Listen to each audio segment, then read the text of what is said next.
Hello students, आज हम बात करेंगे माइटोकॉन्ड्रिया की, जिसे हम क्या कहते हैं, power house of the cell, यानी कि बिजली घर, कोशिका का बिजली घर।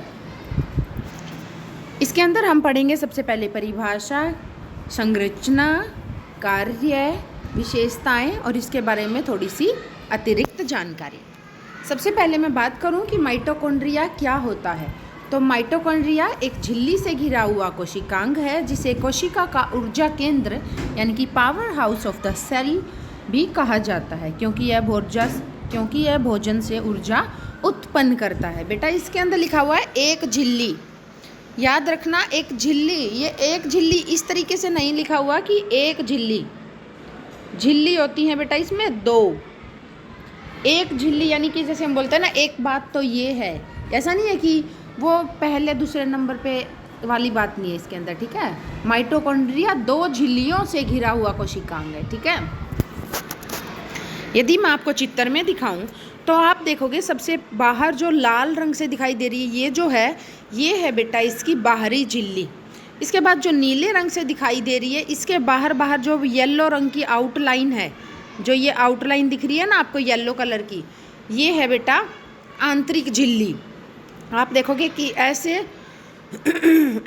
ये बाहरी झिल्ली और इसके अंदर फिर ऐसे आंतरिक झिल्ली, दो झिल्लियों से ये बना होता है।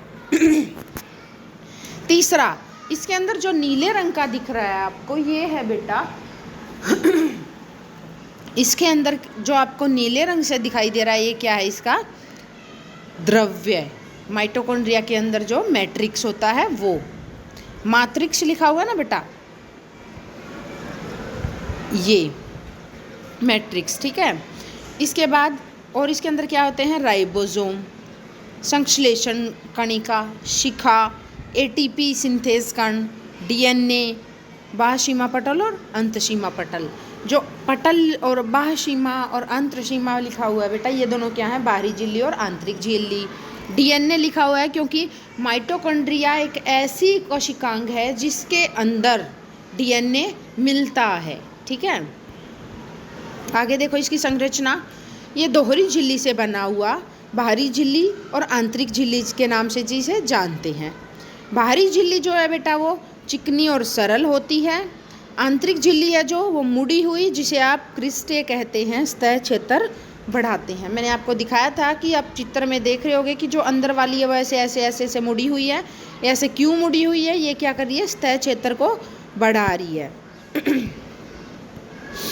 नेक्स्ट, इसके अंदर जो ब्लू कलर से नीले रंग से दिखाई दे रहा था आपको आंतरिक झिल्ली के अंदर, वो क्या है, मैट्रिक्स। मैट्रिक्स के अंदर झिल्लियों के अंदर के द्रव को क्या कहते हैं, मैट्रिक्स। झिल्लियों के अंदर के द्रव को मैट्रिक्स कहते हैं, जिसमें डीएनए, राइबोसोम और एंजाइम पाए जाते हैं।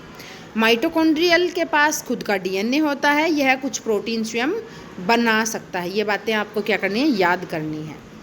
नेक्स्ट है बेटा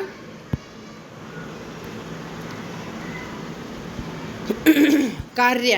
क्या कार्य है इसका, ऊर्जा निर्माण। ये सेलुलर रेस्पिरेशन द्वारा एटीपी ऊर्जा बनाता है, यानी कि जो आंतरिक श्वसन है उसमें जो ऊर्जा उत्पन्न होती है वो कहाँ होती है, वो माइटोकॉन्ड्रिया के अंदर होती है। विषैले पदार्थों का निष्कासन कोशिका में हानिकारक अणुओं का निष्क्रिय करता है। कोशिका चक्र और कोशिका मृत्यु में भूमिका निभाता है। मेटाबॉलिज्म में सहायक कार्बोहाइड्रेट और फैट का ऑक्सीडेशन करता है, यानी कि कार्बोहाइड्रेट और फैट का क्या करता है, ये पाचन करता है, तोड़ता है उसको। समझ गया। इसके तीन कार्य हैं मुख्यतः, एक तो वैशल्य पदार्थों का निष्कासन, ऊर्जा का निर्माण और मेटाबॉलिज्म में सहायक। इसकी विशेषताएं क्या क्या हैं, केवल यूकैरियोटिक कोशिकाओं में पाया जाता है। इसमें स्वतंत्र डीएनए और राइबोसोम होता है। यह मातृ वंशानुक्रम से संतान को प्राप्त होता है। मातृ वंशानुक्रम क्या है बेटा, कि जो माँ का जो माइटोकॉन्ड्रिया होगा उसके अंदर जो डीएनए जाएगा वो ऐसा का ऐसा किसके अंदर चला जाएगा, बच्चे के अंदर चला जाएगा, बिना मिलावट के। यानी कि जो फादर का, पापा का, पिता का जो क्या होगा, माइटोकॉन्ड्रियल डीएनए होगा बेटा, वो कभी भी वंशानुक्रम नहीं जाता, यानी कि वो वंश में नहीं जाता। ठीक है।